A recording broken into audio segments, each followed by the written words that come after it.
Ang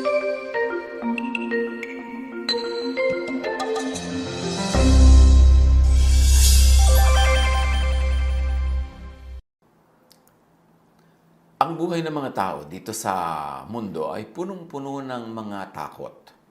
Marami laging kinakatakutan kahit ang mga disciples ng Panginoong Hesus. Natatakot sa ulan, sa bagyo, sa hangin, natatakot sa mga kapwa-tao, natatakot sa mga kung ano-ano mga pangyayari, maging sa mga tinatawag nila kumisang napagkakamalan nilang multo. Isa sa mga pinakamadalas ituro ng Panginoong Hesus ay, "Do not fear." At talaga naman na maraming mga bagay sa paligid-ligid na pagka tiningnan mo from a certain perspective, ang magiging bunga sa ating buhay ay takot. Tulad nitong mga huling panahon na ito.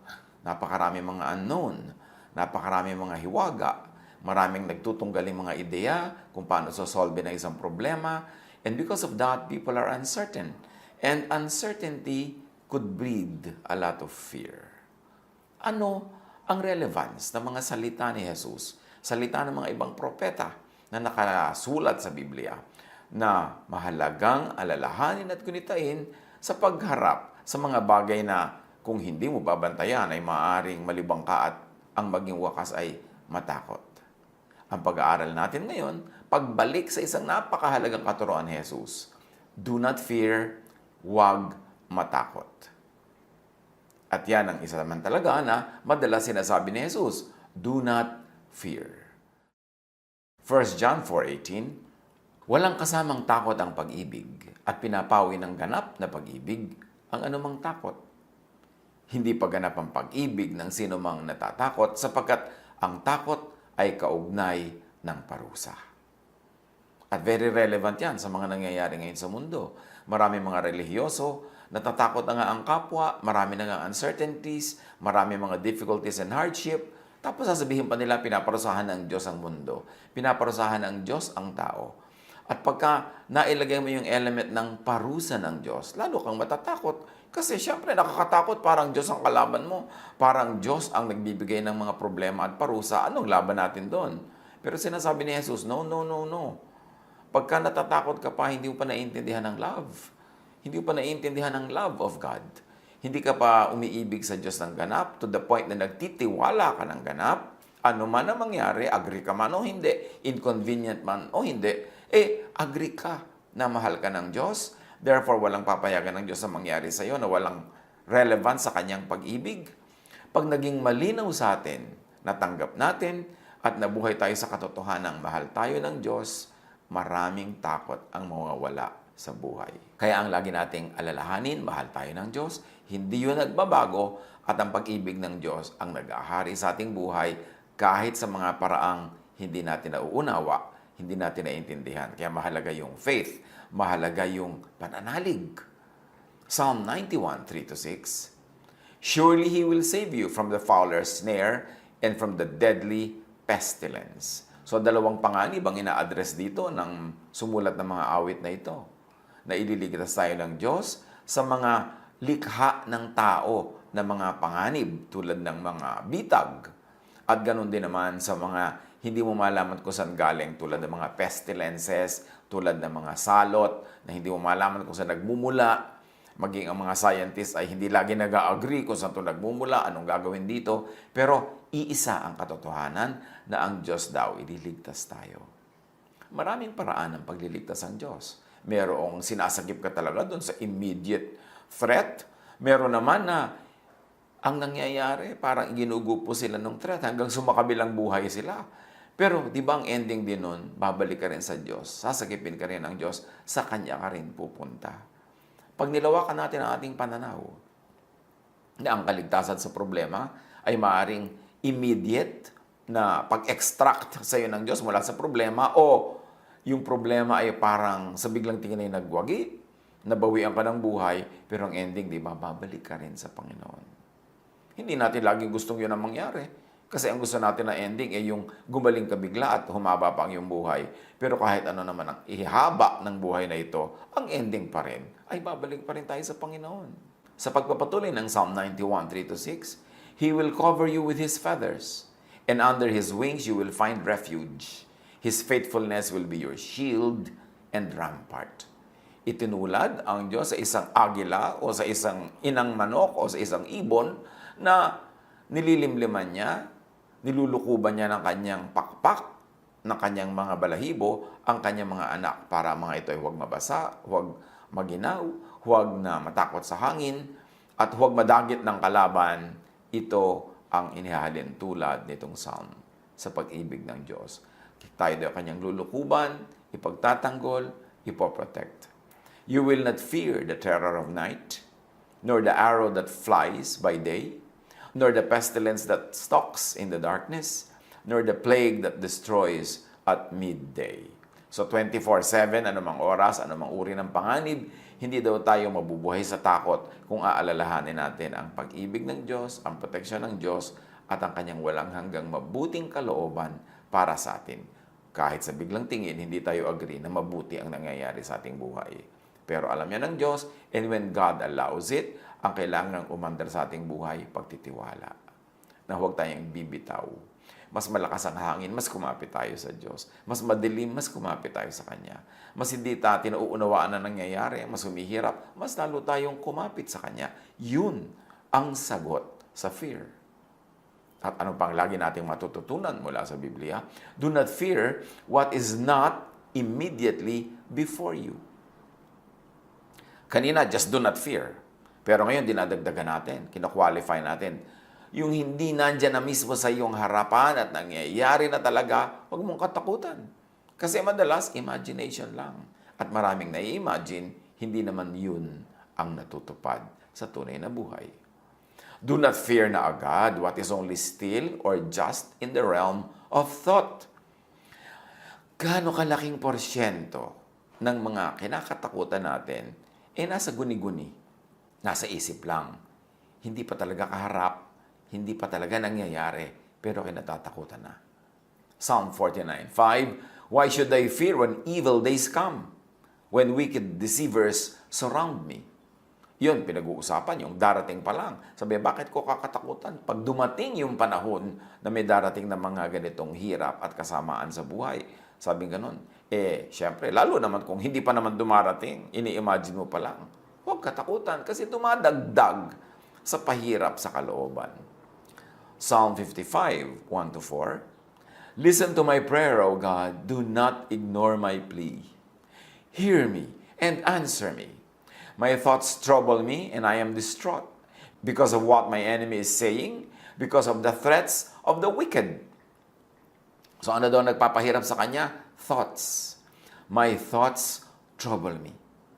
At madalas talaga yan ang nagpapahirap sa atin, hindi naman yung tunay na nangyayari, kundi iniisip natin pwedeng mangyari, yung ini-imagine natin, yung ating mga kinakatakutan.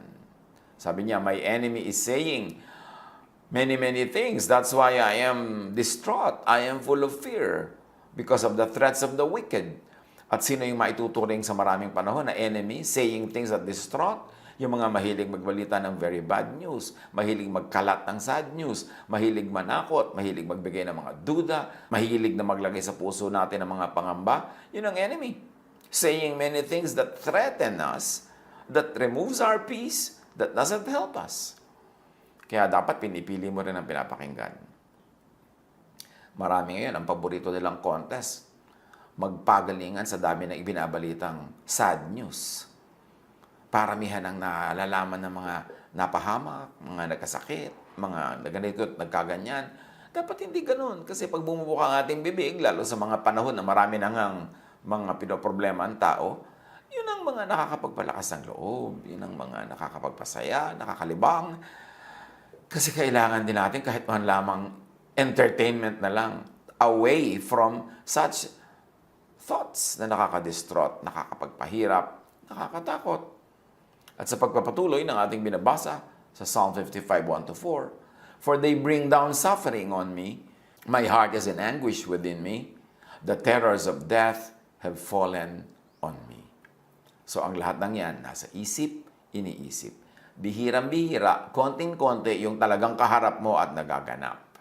So better, do not think of it. Thoughts are prayers, wishes that mostly come true. Huwag isipin ang kinakatakutan. Kasi pag iniisip mo, parang mo na ring hinahangad na maganap. Kahit hindi mo alam na hinahangad mo. Pag iniisip mo, prayer yon. Pag sinasabi ng bibig mo, prayer yon. So huwag mong pag-isipan at pag-usapan, huwag laging sabihin ng mga bagay na ayaw mong maganap. Job 3:25, ang kinakatakutan ko ang siyang nangyari sa akin. At ang pinakaaayawan ko ang dumating sa akin. Si Job, kasi ang yaman-yaman, ang saya-saya ng buhay. So, sinabi niya, ang kinakatakutan ko ang nangyari sa akin. So, kahit pala nangyayari yung mga magagandang bagay sa kanyang buhay noon, i-imagine din niya na baka mawala ang kanyang yaman, baka mawala ang mga mahal niya sa buhay, baka mawala ang kanyang kalusugan, at ayun nga ang naganap. Pag lagi mong iniisip, tandaan mo, nagiging prayer yon, nagiging wish yon, at nadidinig yun ng universe. At isasagot nga sa iyo, your wish is granted. Huwag mong laging isipin, huwag mong laging pag-usapan ang bagay na kinatatakutan mo o ayaw mong maganap. Kailangan disiplinahin natin ang ating isip. Matthew 21:22, sabi ni Jesus, ano mang hingin ninyo sa panalangin ay tatanggapin ninyo kung naniniwala kayo. O panalangin nga yung iniisip kahit hindi mo dugtungan ng amen, kahit hindi mo gawin at i-recite in the format of a prayer, pag iniisip mo at sinasabi mo, prayer na yun. Paano kung naniniwala ka doon sa iniisip mo? Naniniwala ka doon sa kinakatakutan mo? Naniniwala kang gano'n ang mga mangyayari nga sa'yo? Sabi ni Jesus, ano mang hingin ninyo sa panalangin, ay tatanggapin ninyo kung naniniwala kayo. Baligtad naman ang isang naganap sa ministry ng Panginoong Jesus sa Mark 6:5. Napakaraming pinapagaling ni Jesus, pero sa kanyang bayan, napakakonti ng gumaling. Bakit? And because of their unbelief, he couldn't do any mighty miracles among them except to place his hands on a few sick people and heal them. Ito naman, baligtad. Merong unbelief. Ayaw nilang maniwala kay Jesus, therefore, hindi sila tinablan ng kapangyarihan para sila gumaling. Halos walang gumaling. Bakit? Ang pinaniniwalaan nila ito, fake siya. Hindi siya makakapagpagaling. Hindi ako gagaling. So, hindi nga sila naggalingan. Ikaw man at tumatanggap ng gamot, naniniwala ka, fake to, hindi ito tatalab. Bakit nga tatalab sa'yo? Yun ang iniisip mo. Ang iniisip at pinaniniwalaan nagaganap. Isang malaking hiwaga yan. Pero hindi na natin yan huhukayin ngayon yung hiwaga na yan. Sapat na sabihin natin kung ayaw mong maganap, huwag mong isipin. Huwag niyong pag-usapan. Yung gusto niyong maganap, ang lagi mong isipin at pag-usapan. At kung ikay laging hindi naniniwala, hindi ka nga tatablan, maski ng himala. Lalo pa, ng gamot lamang. Proverbs 4:26, give careful thought to the paths for your feet, and be steadfast in all your ways. Bantayan ang dadaanan ng paa. Pero yan ay isa lamang talinghaga. Bantayan ang pupuntahan ng isip. Kasi susunod ang katawan, susunod ang paa, susunod ang buhay. So kung anong gusto mong maganap, whatever is true, whatever is lovely, whatever is praiseworthy, think about such things. Diyan tayo pwedeng kumilos na we were created in God's image. There is a part of God that was given to us in creation. At isa yan siguro, napakadaming example na magpapatunay na ito nga yun na ang paniniwala natin is power. Ang faith natin is power. Ang words natin are power. So when you say these words, they happen. When you believe in this, it happens. Sabi ni Jesus, when you believe, you can turn this mountain into something that will jump into the sea. It will. Kasi naniniwala ka. Merong part of God in you na very powerful. And it gets operationalized by faith and by words. Think only of what you want to happen. Not what you do not want to happen. Pero pag inobserbahan natin ang buhay, baligtad na nangyayari araw-araw. Ang laging topic sa news, yung ayaw natin mangyari. Ang topic ng mga usapan, yung ayaw natin mangyari. Ang laging pinag-uusapan, yung negative, yung nakakatakot. Ito yun nga ang nagaganap madalas. Kailangan ng disiplina ng isip. The real battleground is in the mind. Sabi, our battle is not against flesh and blood, but against principalities in the air, against thoughts, against spirits in the mind. Kailangan kontrolin ang isip, ang puso, kasi ang namumugad dyan na ideya, yun ang magaganap sa buhay. Psalm 51:10, Create in me a pure heart, O God, and renew a steadfast spirit within me. A pure heart, hindi lang yung pure in terms of religious morality, kundi pure in terms of God's love, trust in God, faith in God. At yun ang laging espiritong dapat ay mulit-muli binubuhay, pinapalakas sa ating damdamin, yung pananalig sa Diyos. Yung purity, ibig sabihin hindi tayo diluted by negative things, by evil thoughts, kundi by godly thoughts. Matthew 9:4, knowing their thoughts, Jesus said, why do you entertain evil thoughts in your hearts? And if we can extend the application, why do you entertain negative thoughts? Why do you entertain fear? Why do you entertain doubt? Yan ang papasukan ng mga bagay na hindi ka nais-nais sa inyong buhay when you open the doors of your heart and your mind to negative things. Matthew 9:28, pagpasok ni Jesus sa bahay, lumapit sa kanya mga bulag. Tinanong sila ni Jesus, naniniwala ba kayo na mapapagaling ko kayo? Opo, Panginoon, sagot nila. At sabi ni Jesus, according to your faith, it will be done to you.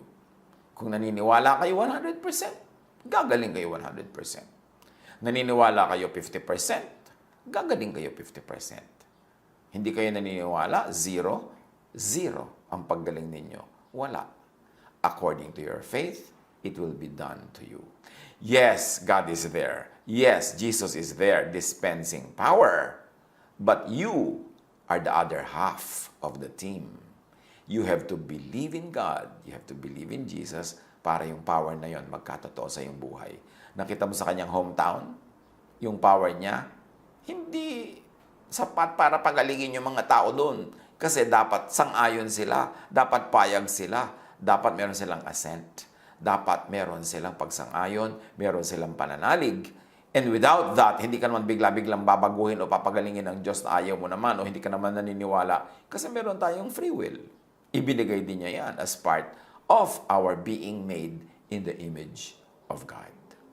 So yung free will na yon kailangan gamitin mo to obey God's will, to abide in God's love, para katablan ng kapangyarihan na ito. Believe in what you want. Believe in what you wish for. Psalm 27:3, though an army besiege me, my heart will not fear. Though war break out against me, even then I will be confident.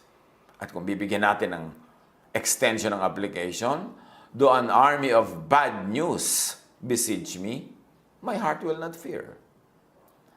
Though war break out against me, though media wars break out against me, info or misinfo wars break out against me, even then, I will be confident. Kaya mahalaga nakababad tayo sa tunay na salita ni Jesus, hindi sa fake news, hindi sa false news. Dapat nakababad tayo sa katotohanan. At kasama ng katotohanan, of course, is scientific knowledge. Dapat ang ating mga pinaniniwalaan ay based sa science because God is the author of science. God is the author of natural law. May mga nagtatanong, naniniwala ka ba sa gamot na ito o hindi? Kasi sabi ni ganon, magaling. Sabi ni ganyan, hindi daw magaling. Sabi ko, anong sabi ng science? Although, of course, kung minsan akala mo science, yung pala fiction. Akala mo science, yung pala twisted science kuno. Kaya dapat talaga ang tao nag-aaral. With the absence of knowledge, people perish. Kaya kailangan informed. Hindi tayo naniniwala agad-agad sa chismis, sa mga patotoo nito at patotoo ni ganyan na very, very subjective and personal lang. Kailangan may science. Mark 5:36, overhearing what they said, Jesus told him, don't be afraid. Just believe. So kailangan naniniwala.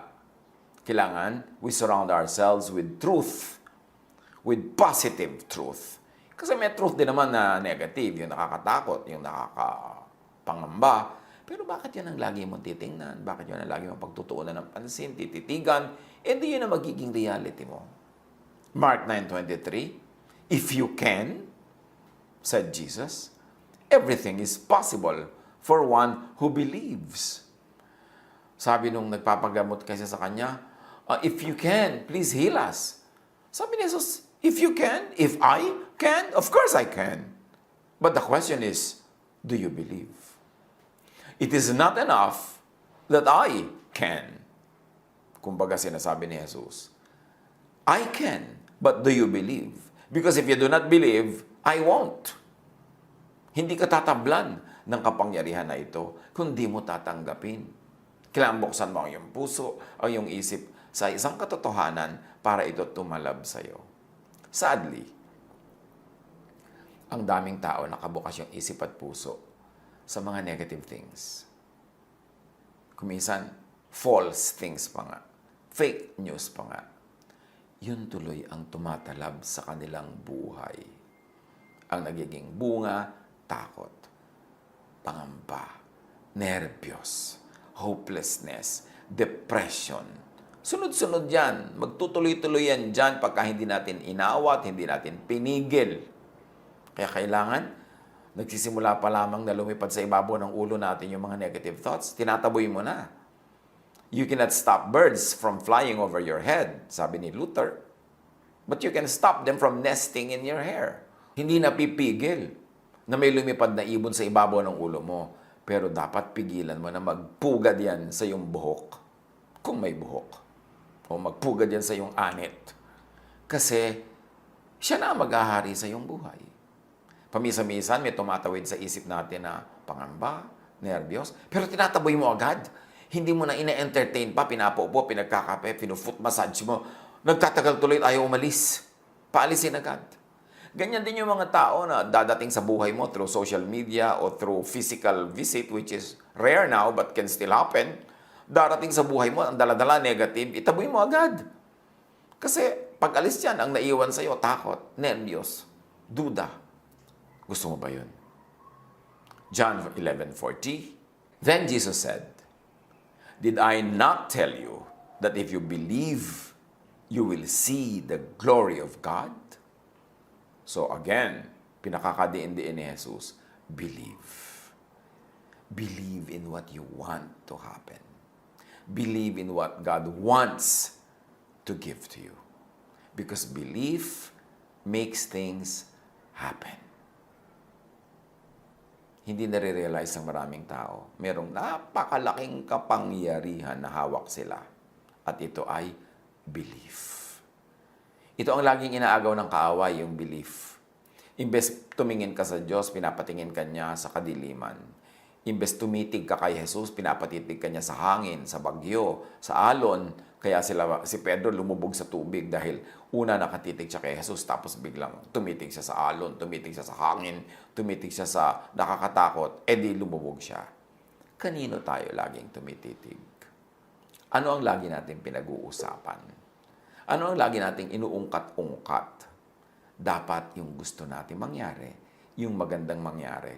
Yun ang paniwalaan, yun ang pag-usapan, yun ang sabihin, yun ang nagiging prayer. At kung naniniwala ka sa prayer na yan at ipinagpe-pray mo, yun ang magiging reality mo. Matthew 8:13, at sinabi ni Jesus sa opisyal, umuwi ka na.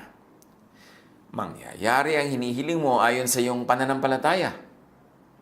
Sa oras ding yun ay gumaling ang katulong ng kapitan. Yung kapitan lumapit kay Jesus. Inilapit niya ang kanyang katulong na may sakit. Sabi ni Jesus, well, umuwi ka na. Ayon sa pananampalataya mo, may mangyayari. At dahil nananampalataya yung kapitan, gumaling ang kanyang katulong. Mark 11:23. Tandaan nyo ito. Kung kayo nananampalataya sa Diyos at hindi kayo nag-aalinlangan, maaari ninyong sabihin sa bundok na ito, umalis ka riyan at tumalong ka sa dagat. At ito nga ang mangyayari. Siyempre, bago ka man magpatalo ng mga bundok-bundok dyan at maubos sa mga bulubundukin, isipin mo, ito isang talinghaga. Although siguro in extreme cases, pwede maging physical, ha?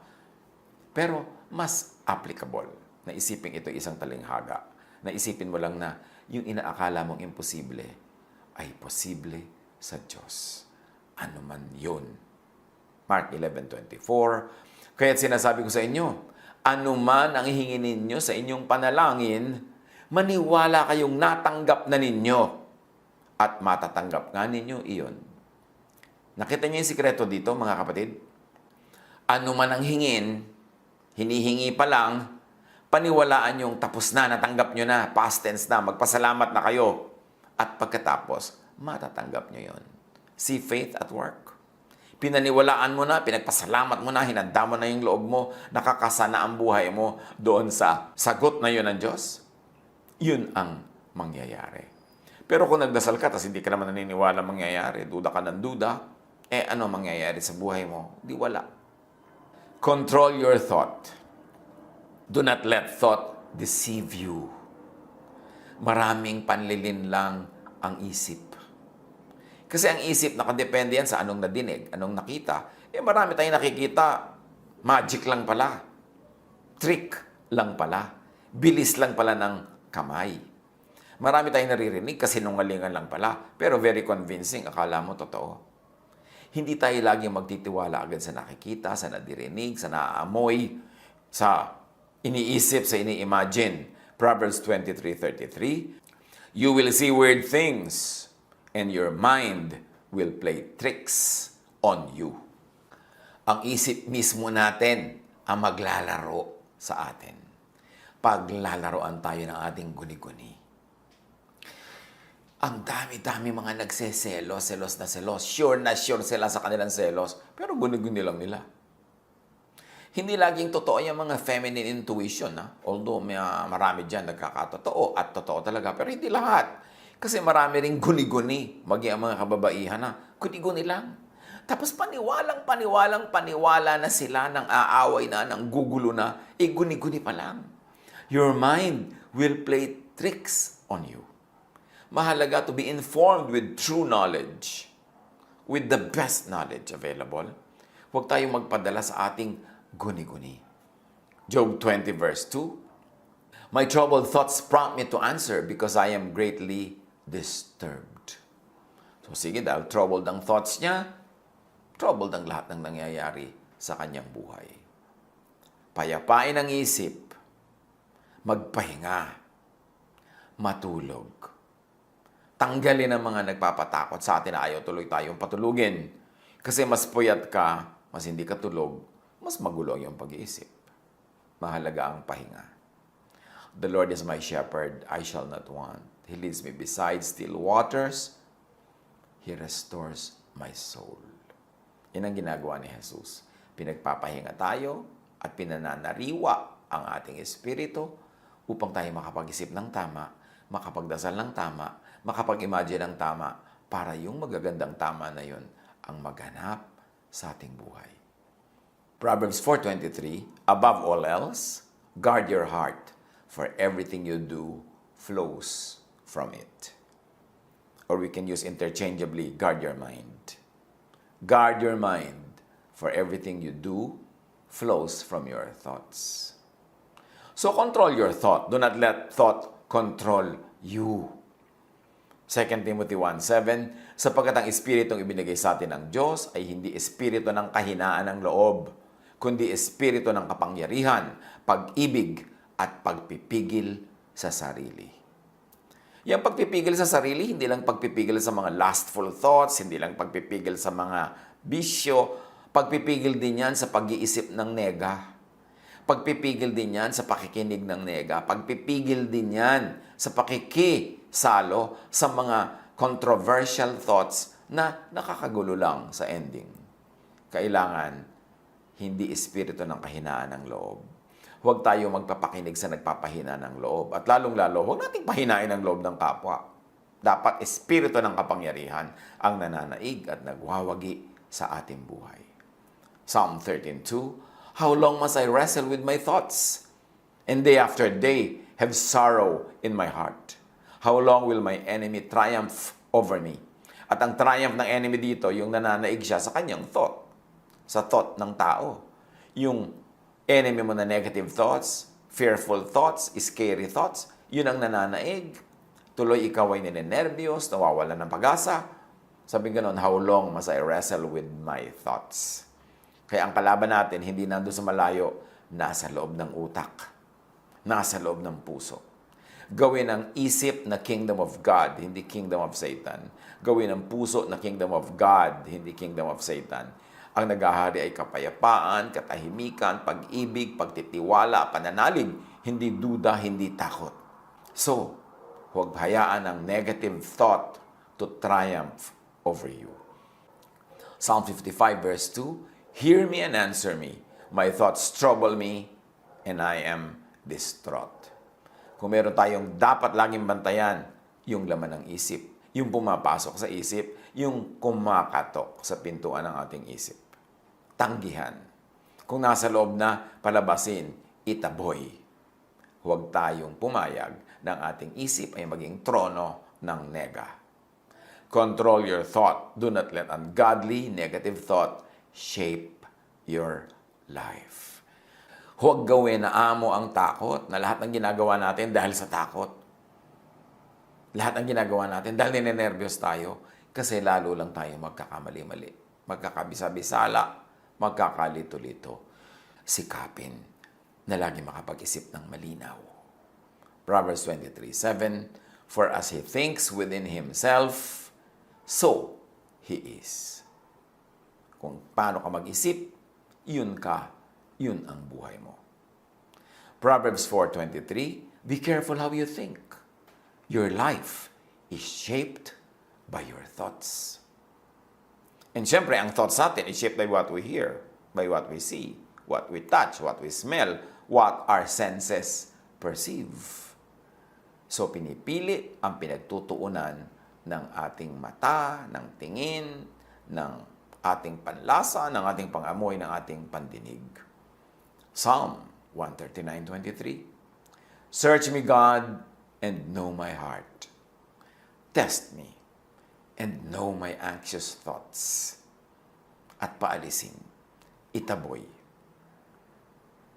Do not fear what is immediately before you, just tackle it.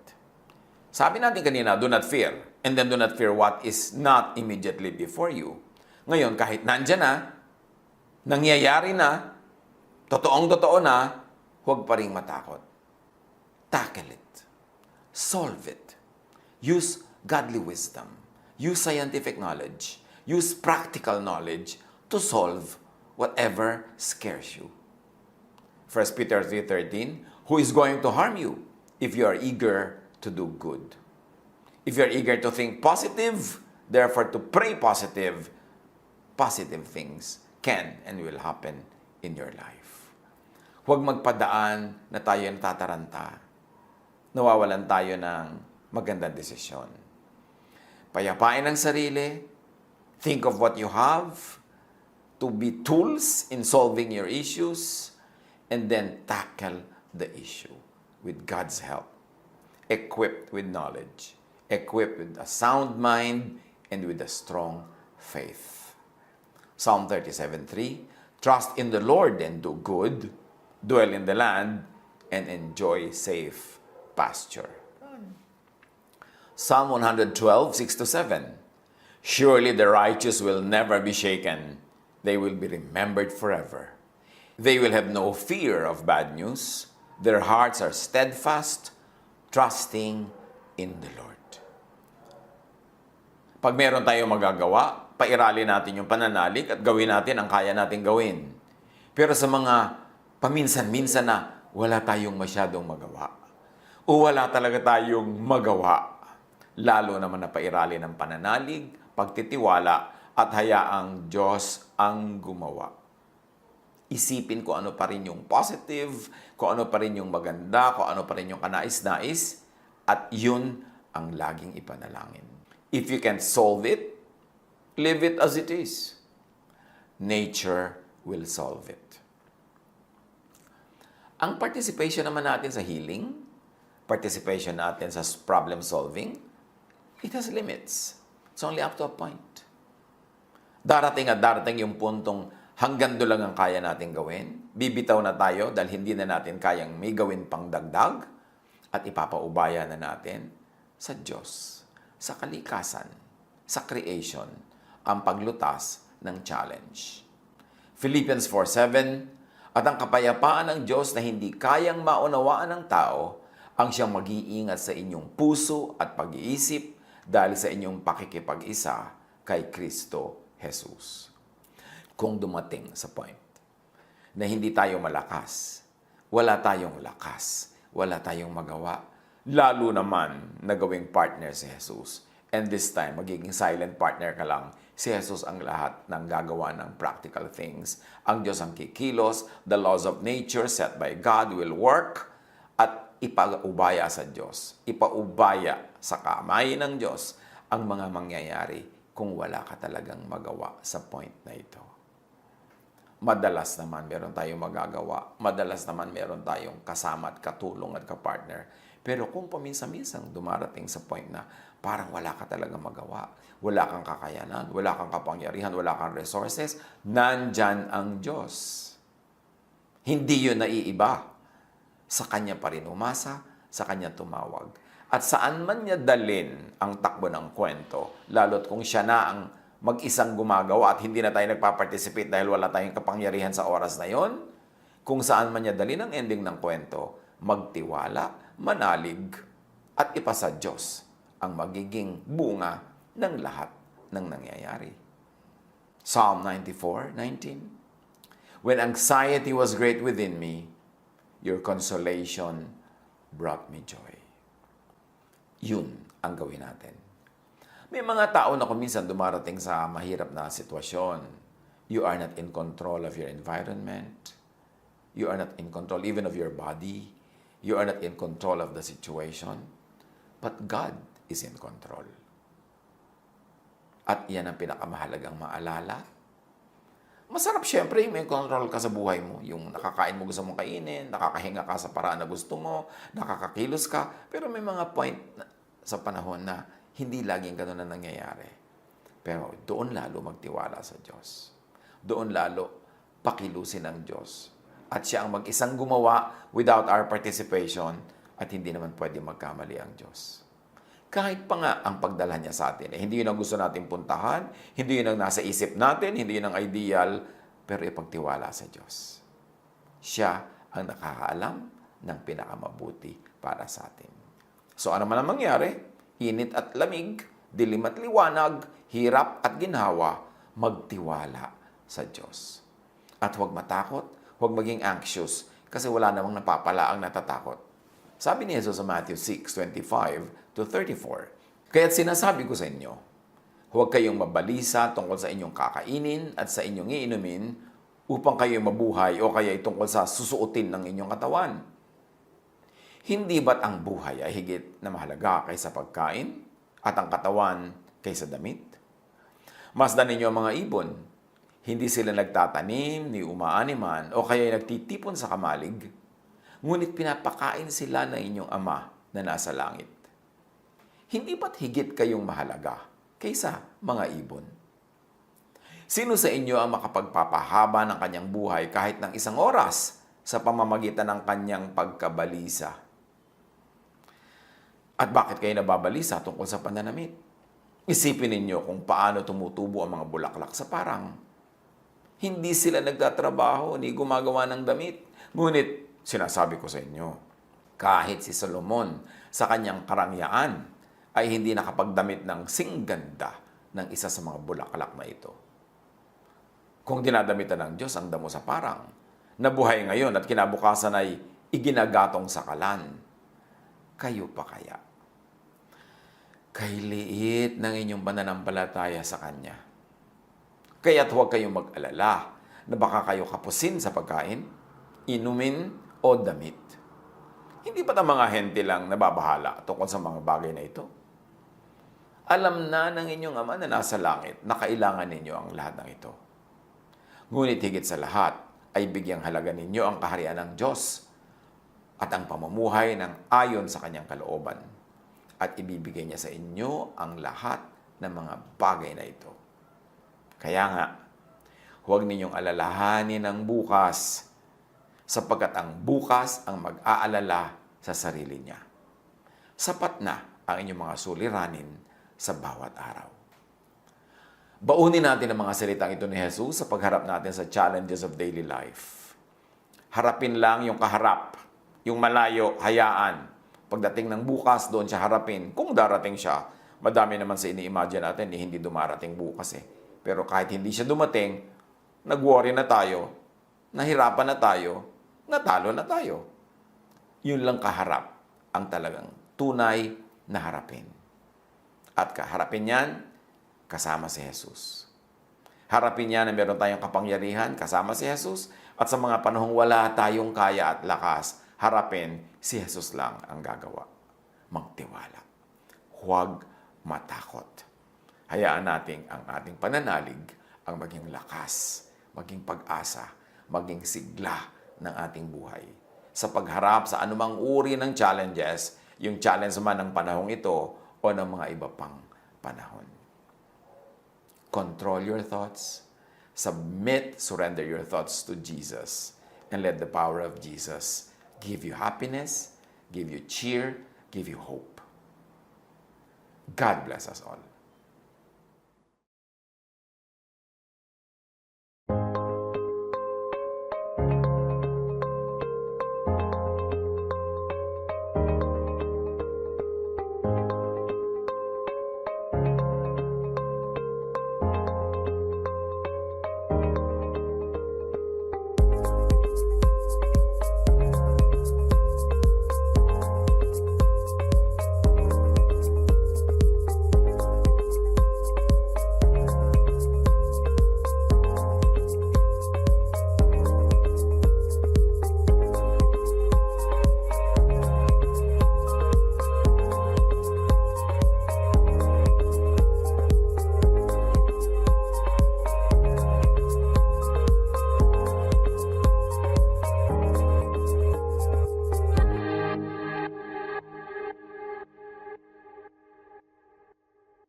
Love to you, mga pamangkin.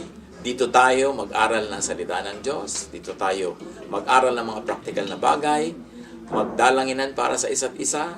Makinig ng mga mensahe. At dito tayo magsasama-sama spiritually sa ating official Ed Lapis YouTube channel na ang address ay Sabi ni Kuya Ed. Remember, dito tayo ha. Sabi ni Kuya Ed, ang ating official YouTube channel. Do not forget to subscribe. Click the subscribe button and ring the bell for notification. Like, comment, and share our official YouTube channel. Visit Ed Lopes' website for daily devotion, audio podcast, latest video message, send your prayer request, subscribe to mailing list and more. Visit edlopes.com.ph.